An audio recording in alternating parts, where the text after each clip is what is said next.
Socialist Party, leader of the Uhuru movement and the International African Revolution.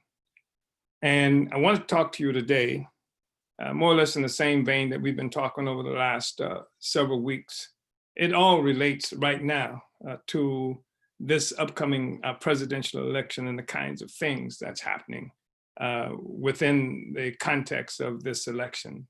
And the first thing I want to say is that the title of this discussion, Diddy, Cube, it's bigger than hip hop. And of course, this title comes from an album that was done by Dead Prez 20 years ago. In fact, I just worked with M1 in celebrating the 20th anniversary of that album. And on that album was the song, The Piece is Bigger Than Hip Hop. And I think it's appropriate to have that discussion today. And one of the things that helps to distinguish Dead Prez and M1 is the fact that they were not persons who achieved some kind of hip hop notoriety or a success in the industry and then decided that they were the leaders of African people or anything like that. In fact, they became hip hop artists precisely because they saw the hip hop industry or certainly the music, the culture, as an instrument for forwarding the revolution. That both of them was at one time a part of the Uhuru movement and participated at different levels of intensity, you know, even up to now. So when we talk about how some artists get involved, I think it's really important to say that this is discussion about Cube and Diddy and is bigger than hip hop is not some thing that we're on just attacking them because of their involvement in that industry or because they are hip hop artists or have been at some time hip hop artists. Again, what I am saying, however, is that there is a tendency, generally speaking, of people who have the power in this country, and I'm talking about the colonizer today, would go to a sports figure, would go to a preacher, would go to an artist, a culture worker, and then depend on them for getting answers around the most serious and complex political and economic questions confronting our community. And that is not a case for Dead Prez, that they got involved as part of a movement, part of the struggle, and they saw the culture as something that would forward the liberation of African people. And I just want to say that's a distinguishing factor. So I wanted to have this discussion because some controversy has begun, is swirling social media around the activities of two particular forces who have been important to the hip hop world. One is P. Diddy, and the other is Ice Cube.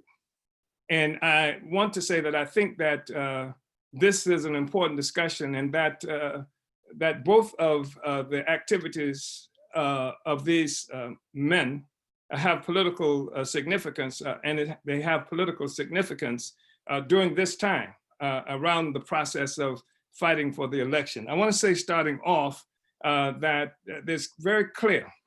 Malcolm X recognized and said a long time ago how the role of the African vote in these elections. And he once said that it's the African vote that will determine who goes to the White House and who goes to the doghouse.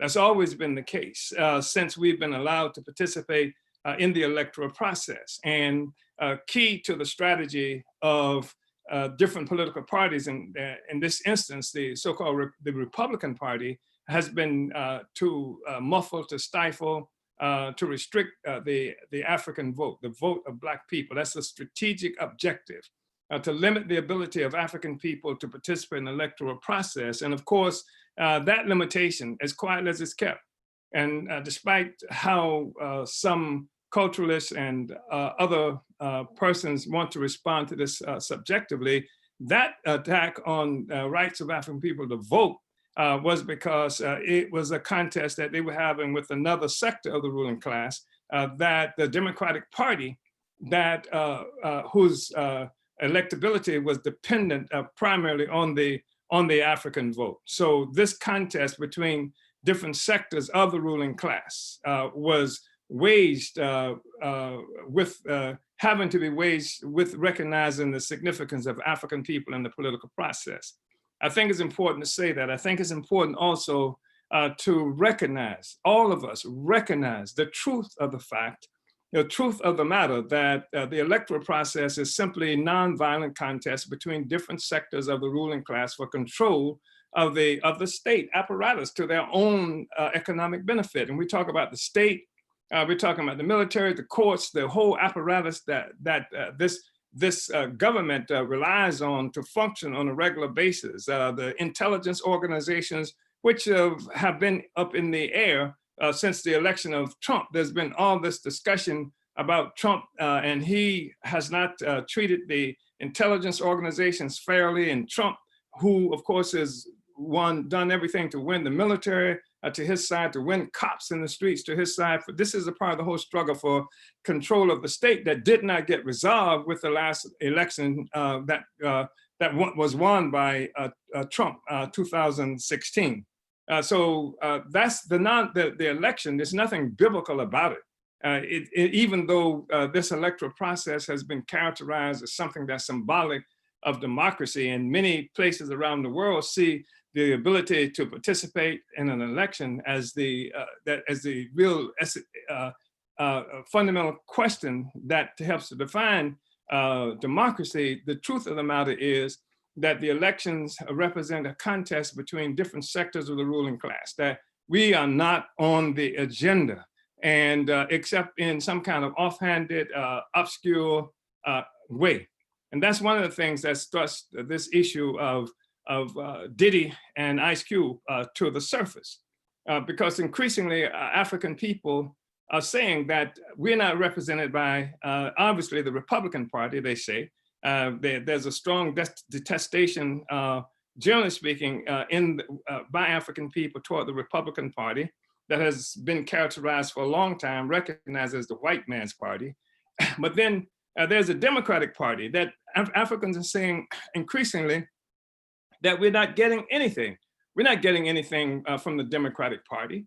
And at best, what we get is cosmetics. It was cosmetic for Barack Hussein Obama to represent the Democratic Party and capture the presidency for a sector of the ruling class. It was cosmetic because his election did nothing for African people. We weren't even on the agenda.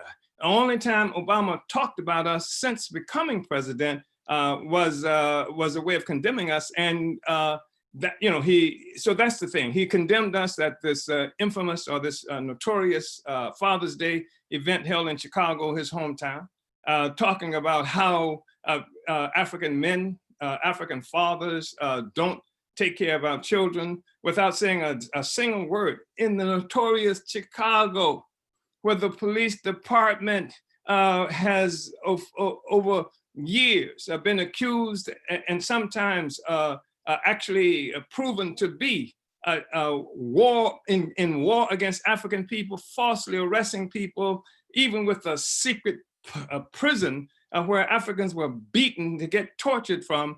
And so here he is in Chicago explaining the absence of African fathers from their homes as due to some kind of moral deficit on our part, without being able to criticize the social system that was snatching up African people, to the tune that right now today there is this discussion or characterization of the presence of African people. This says that there's something like 1.5 million African men are missing.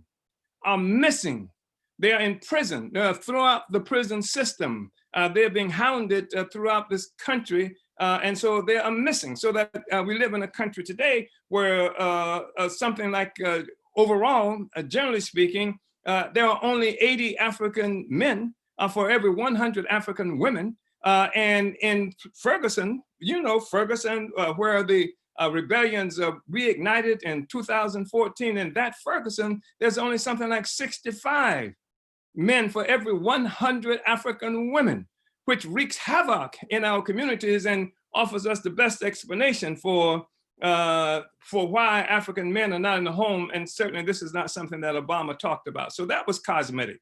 The Democratic Party comes up with cosmetics. Comes up with the cosmetic when they put a Kamala Harris, who is somebody who can be recognized as being African, being Black, not white, so that this is something that helps to give the appearance of somehow being representative of African people without having to say a damn thing or offer up anything about our conditions as a people and how to deal with it.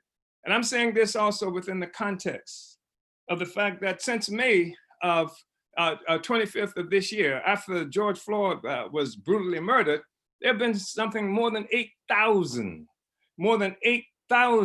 demonstrations inside the United States. There have been something like demonstrations in as many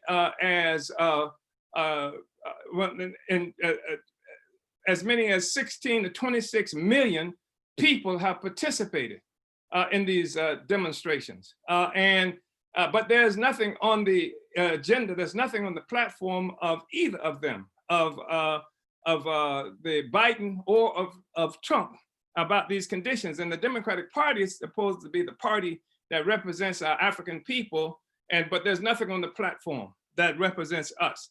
And we are still impoverished. And I think I've read someplace that something like 40% of African businesses in this country collapsed during this era of the pandemic. There's nothing, they're not talking any at all about that. So you can see with that, you can see like with the terror being waged against African people in the streets of this country, where people can't work, people are shuffled off the prison on a regular basis, where if you wanna find a homie that you haven't seen in a while, just go to prison, and then you will see likely that person in prison, where the emergency room is more or less the healthcare provider for African people who cannot afford insurance and couldn't afford it under so-called Obamacare, where our people are catching hell. And so none of them really, neither Democrat nor the Republican is addressing our issues. But this is a tight election. We are 13 days away from this election. And because it's a tight election, there's a fierce contest being waged for the African vote. And I want to say this notwithstanding the intent of individuals who may be trying to win one party or the other to support, that everything that they are doing is connected politically to this particular election coming up right now. So the issue, we're told, is that African people need to have a Black political agenda, economic agenda, a political agenda that addresses our issues. And of course, that's not something that an issue that's just become important to us. We've been struggling around that for a long time. Organizationally, people have built organizations and movements revolving around this question. And the Black is Black Coalition for Social Justice, Peace, and Reparations just had involved itself over several months of conferences and conventions in 10 different states of the United States to pull together a national Black political agenda for self-determination. So it's not just an agenda, it's not just a how to get over kind of agenda, how to get some money agenda. It was a national Black political agenda for self-determination. So it is an agenda that recognizes the relationship between political and economics, that they're not separate. In fact, all politics is simply concentrated economics. When you see political forces in motion, they represent specific economic interests. And our movement has to also have a politic that reflects the economic interests, the economic aims that we're shooting for. And that's part of what this discussion, I think, has to be about. So we have this man, P. Diddy, who is quite wealthy, we are told, and who has many ways become one of the corporate bosses in this this hip hop industry, and who is at this moment embroiled in his own kinds of contradictions as a part of an industry that rips off our people, that rips off, does make African people do horrible things in order to try and succeed. And I'm not just talking about things like this, the casting couch kind of stuff, which happens. But I'm also talking about the horrible things which Africans have to do in order to be successful in that industry, or think they have to do in order to be successful in that industry, so that they pump out garbage and filth, because that's what the industry requires. And the industry, generally speaking, is owned by white capitalists. And many of the Africans who appear to be significant and important are themselves under the direction of white capitalists, or if they're not, the white capitalist industry, which is the dominant industry, has set the terms for what that cultural expression is going to look like when it's sold to the people, because it's a commodity. Our culture has become a commodity for sale. Just like washing machines and chickens, our music, our culture is also commodified. And you can find the essence of the filth and this commodification in that whole hip hop industry. The horrible things that happen within that industry, how people are ripped off on such a regular basis, really smart people, and how really good people, and how many really good and smart people are kept out of success because of the limitations on that industry, so that you don't get anymore a hip hop sound that is going to be F the police. This was something that spoke so eloquently to the African working young people throughout this country. That's what propelled Ice Cube and NWA to success and to notoriety. It was something that Africans, every people, were making pins, buttons with the FTP slogan on it, because it spoke to our reality. It spoke, even back then, it spoke to what happened to George Floyd. It spoke to what happened to Mike Brown. It spoke to what happened to Tyrone Lewis and other people who've fallen victim to this system. But you're not going to get that now. You're not going to get it's bigger than hip hop. You're not going to get the song that talks about, for example, the state and the role of the rulers in this country in pumping drugs into our community, like you found from Dead Prez and Let's Get Free. That's how tightly controlled this corporate entity is, and Dead Prez and other forces have to find a way to fight around it, to get around it, to get heard. So my point is that the hip hop industry is not something that we should look at as offering up solutions for the contradictions that we face, and that it is a capitalist corporate industry, just like automobile industry, just like the industry that's headed by these computer moguls. The same thing is true with hip hop, and they have the same interests, generally speaking, that all of these interests do, and that is to protect and secure this social system. So, I mean, Diddy has never suggested that he was anything else, though I'm seeing now that he's creating this political party. He says, a political party, our Black Party. And he says that he's got the money to make it happen. So here's this guy who's going to buy a political party. And he is in touch with some Black elected official or formerly elected officials. And that's going to be the thing that they're going to launch, because he says he's a Black nationalist. He says he is unapologetically a Black nationalist, and that what he is about is advancing the interests of Black people, and that we have to have our own party because neither the Democrats nor the Republicans really speak to us. But for right now, I'm endorsing Joe Biden of the Democratic Party. And so therefore he's calling on people to unite with that until this not university, but this party that he creates sometimes in the future materializes to represent the interests of African people. But he creates it. not the people. It's got nothing to do with the people. It is not outgrown and outbirth of the movement of our people trying to solve our problems. It's this presumptuous African person who's got rich from hip hop music as a corporate owner of not only his stuff, but other people's, other artists and things like that. He is the one who has decided what Black people need, or is deciding with our Black Party. And what we need right now, according to him, is to vote for Biden, because we got to get Trump out of there. So clearly there is a political objective there that's tied to this election, which means it's tied to one sector of the ruling class, the white ruling class, the colonial ruling class, as opposed to the other.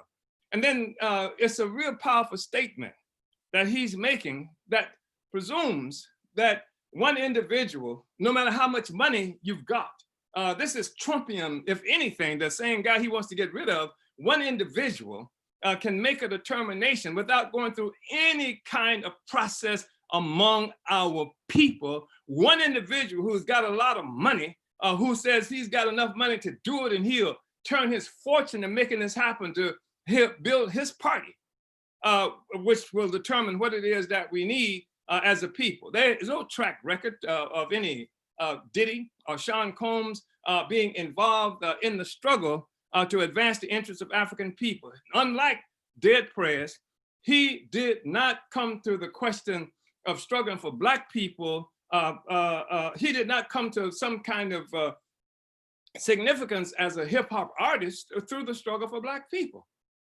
That's what our man, that's what Dead Prez did. Dead Prez said, let's make a revolution.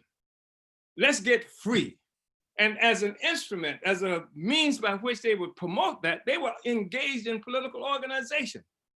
They were part of the Uhuru movement.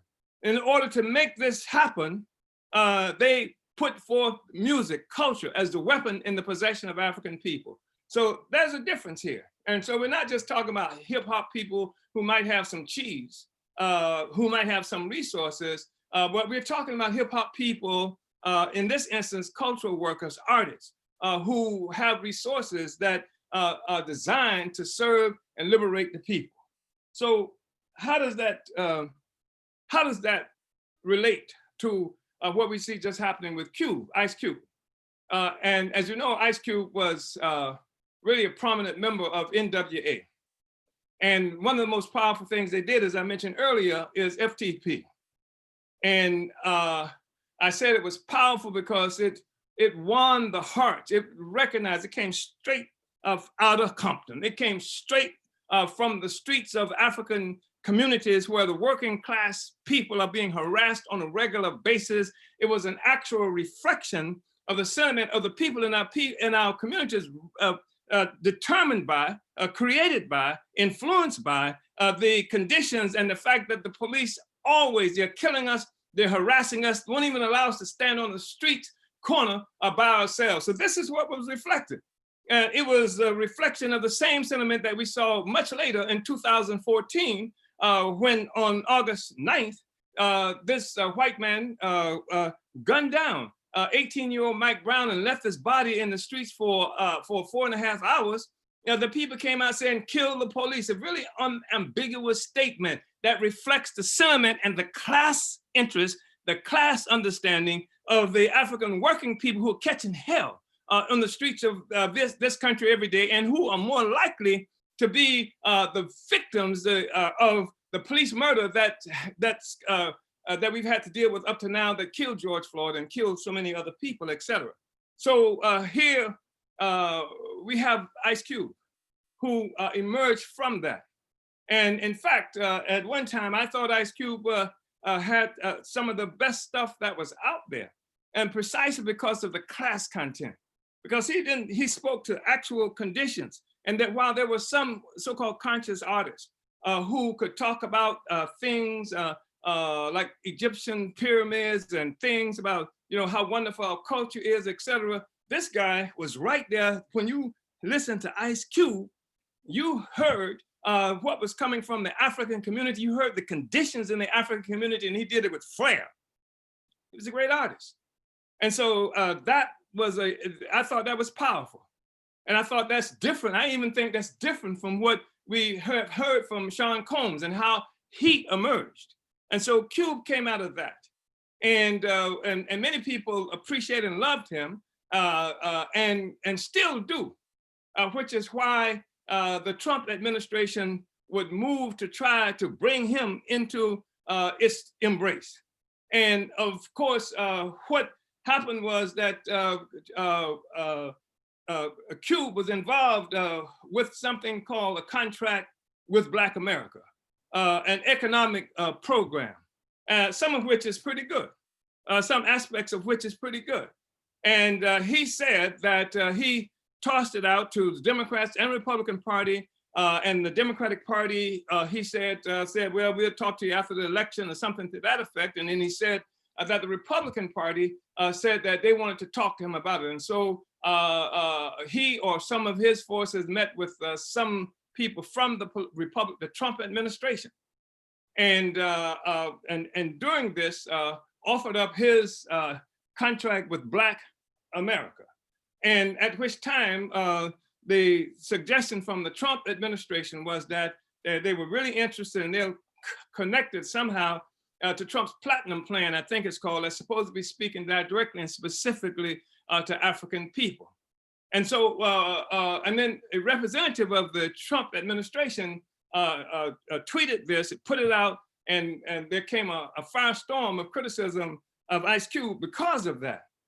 And Ice Cube has said things to the effect similar to what Combs said in terms of neither party. I'm not looking at either party, that we have to have independent, we have to be on our own. But Cube went a bit further, I think, than that. He says that he's tired of this politic that's being put forth around minorities and people of color, and that he wants to speak directly to the interests of Black people, that we don't have no capital. And if you don't have no capital, you can't be free. This is kind of stuff that Cube was saying. And I appreciate it. And he says that it's not a matter of me working for the Trump administration or I tossed it to the Biden administration as well. And then the Trump group met with me. And so I appreciate that.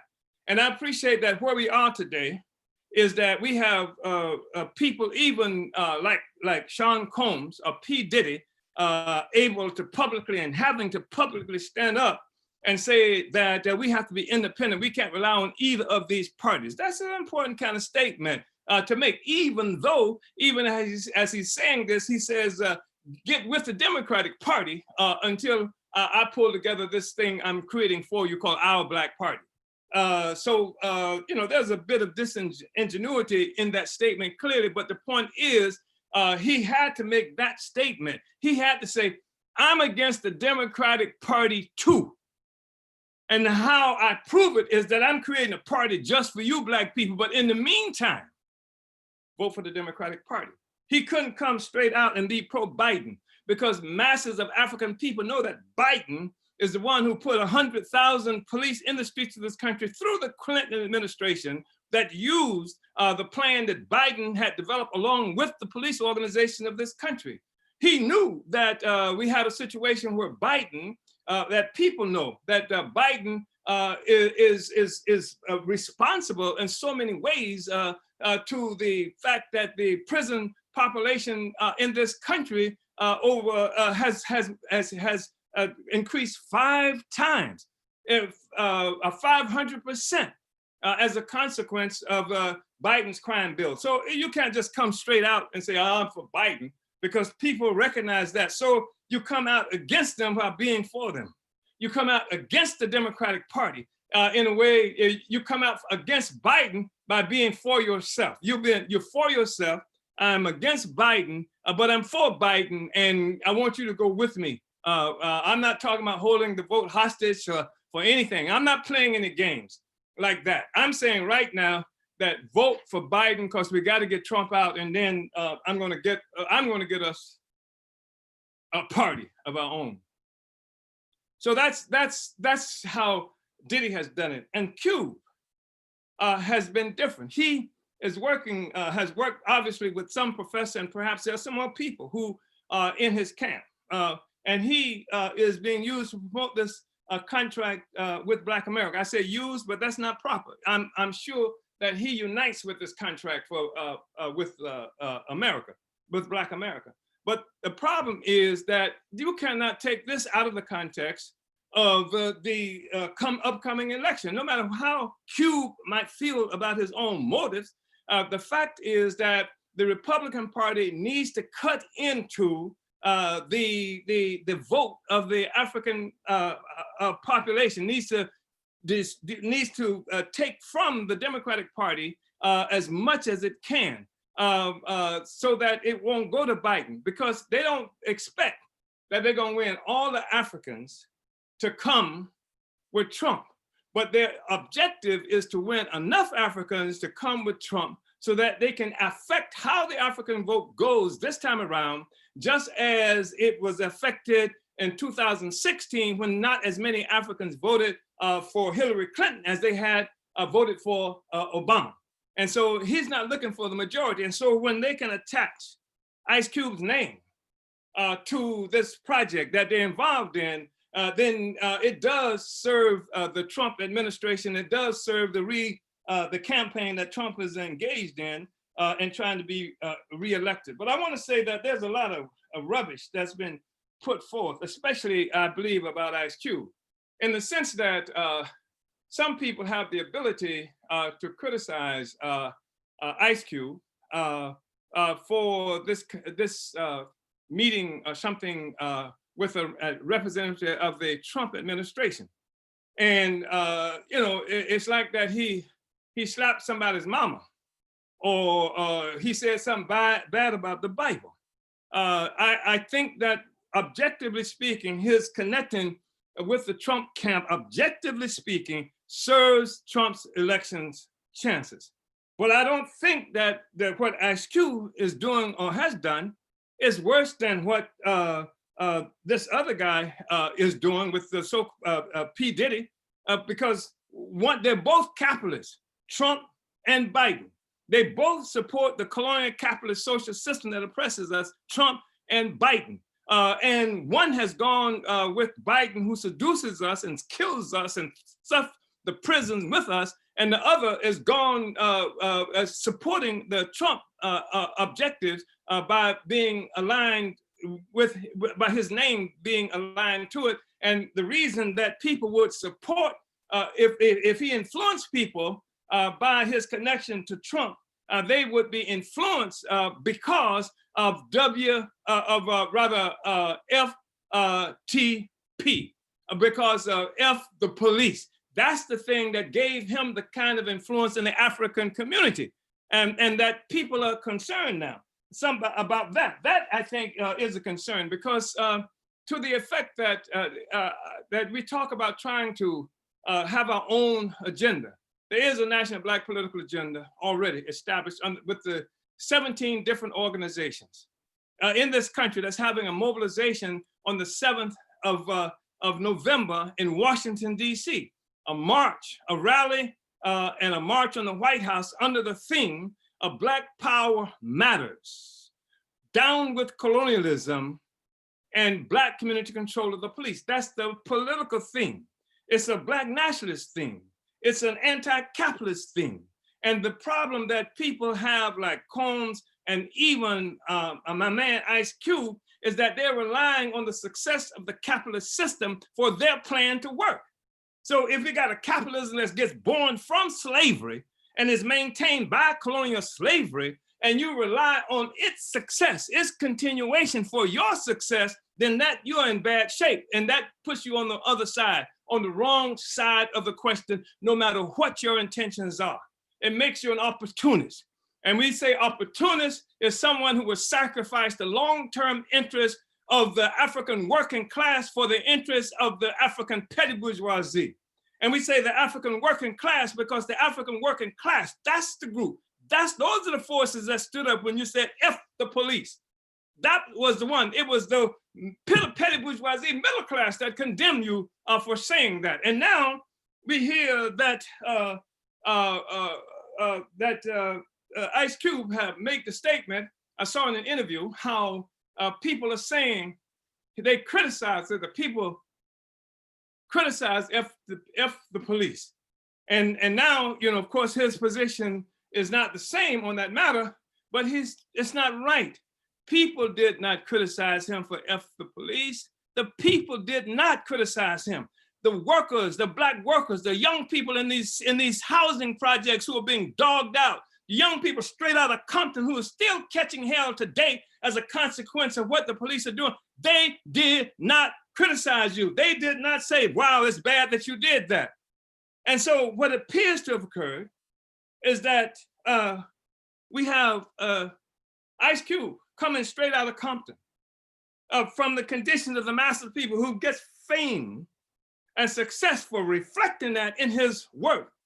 And then he becomes a wealthy person, a respectable person to such an extent, who is still a Black nationalist, who still loves Black people, quote unquote, and I believe that. But his class position has changed because that's not the people who he's talking about who condemned him. The fact is, it was the people who made him, it was the people who united with him. And I want to say this, because I'm reminded, some people may remember, there was a movie called Hustle and Flow that was made in 2005. And it starred Ludacris as a rapper named Skinny Black and Terrence Howard as DJ. And DJ is hustling to try to make it big as a hip hop artist. Like Skinny Black was already a big time artist. And Skinny Black comes to town. And then DJ, the Terrence Howard character, is able to invade his space and to talk to him. And he is saying how good Skinny Black used to be.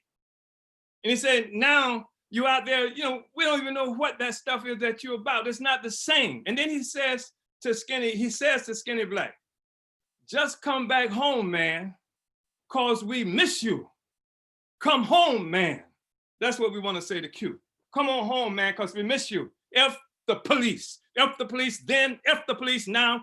And that the power has to be in the hands of the people. You can't go out and save the people with your project. The people have to be brought into the process. The same people who lived in Compton, the same people who lived on West Florissant and in St. Louis and in the 5th Ward in Houston, Texas, and all these places where we catch hell, they have to become a part of the process that liberates Black people. It's not going to be done by some wealthy white person or some wealthy African who has a tremendous amount of significance. No, the people have to be involved for it to be recognized as significant, and that we have to also recognize the nature of the social system itself. We are not catching hell and poor because we're not smart enough to come up with a plan. Remember Black Wall Street? What happened with it?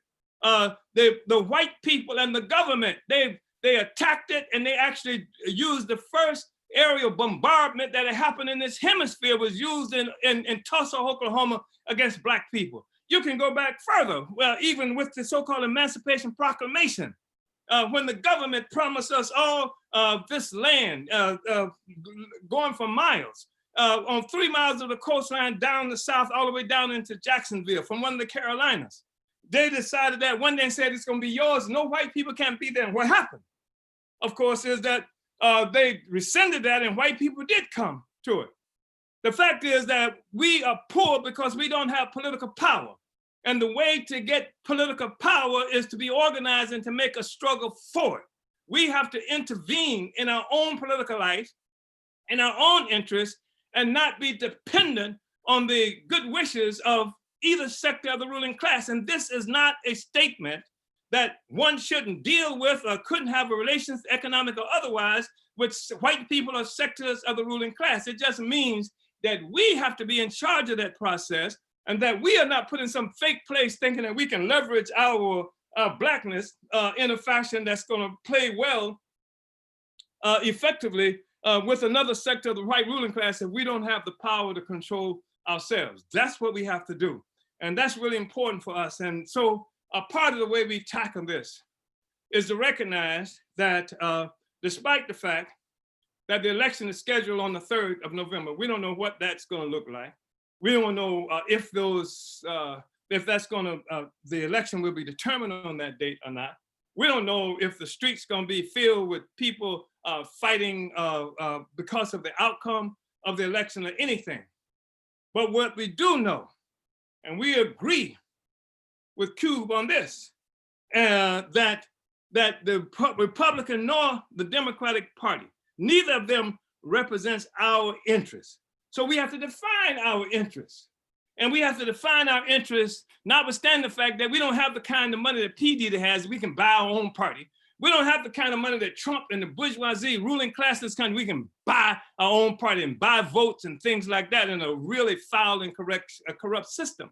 What we have is our people, and what we have is organization. What we have is a political line that takes us to the future. We have the long view that recognizes that it's not going to be Trump, it's not going to be Biden who accepts some program of ours and make it successful. They can't do it. They can't do it for no other reason that capitalism does not permit competition. It struggles to crush any kind of competition. And that's one of the reasons that the war has continuously been made against every effort that we made for economic development as a people in this country and around the world. So come out on November 7th, Washington, D.C., where the Black is Back Coalition is going to be hosting a rally, a march on the White House, and a conference. It starts on the 7th. It starts at noon at Malcolm X Park. You should come there.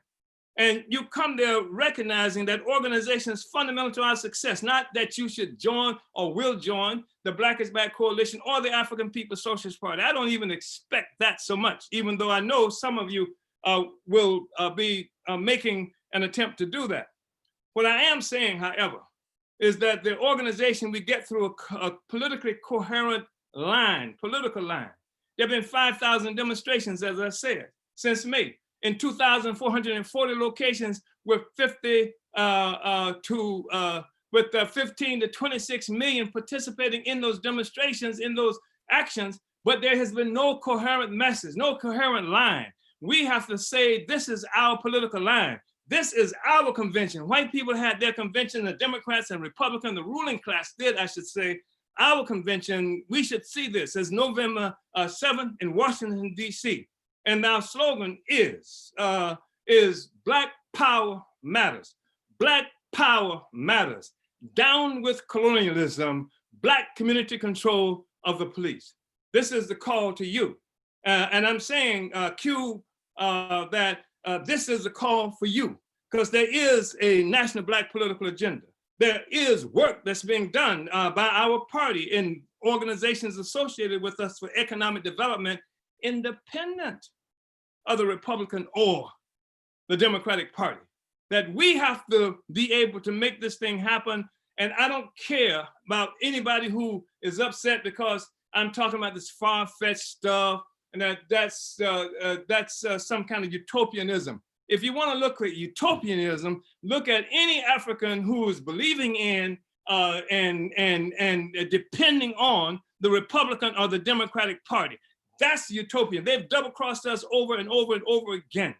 They're responsible for the mass chaos that's happening all around the world. They're destroying everything, including the environment that we live on. We have to be committed. Black people, our people, from straight out of Compton, we have to be committed to overturning that kind of social system in the process of winning our freedom, so that we don't have to live under that kind of hammer any longer. And we got to move away from this situation where we are in the situation of praying, oh God, please let a good white man or somebody who represents that white man get elected again, or a good white woman or a good African woman get elected as head of the imperialist state in the United States or any place else. We have to fight, recognizing that Black Power matters.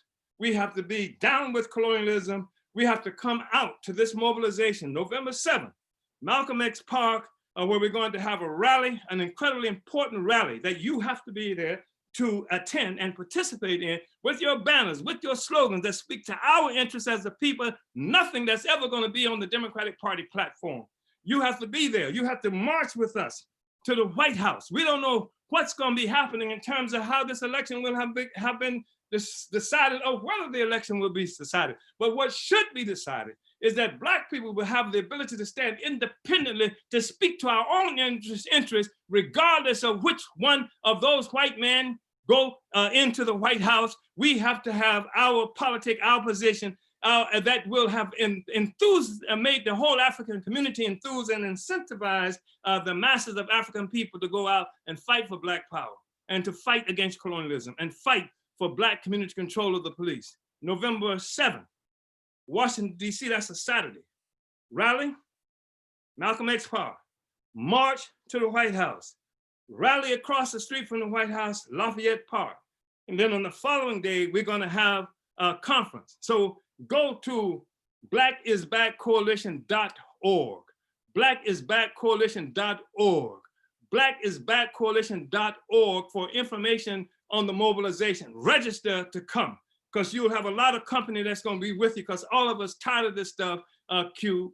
All of us tired of this stuff.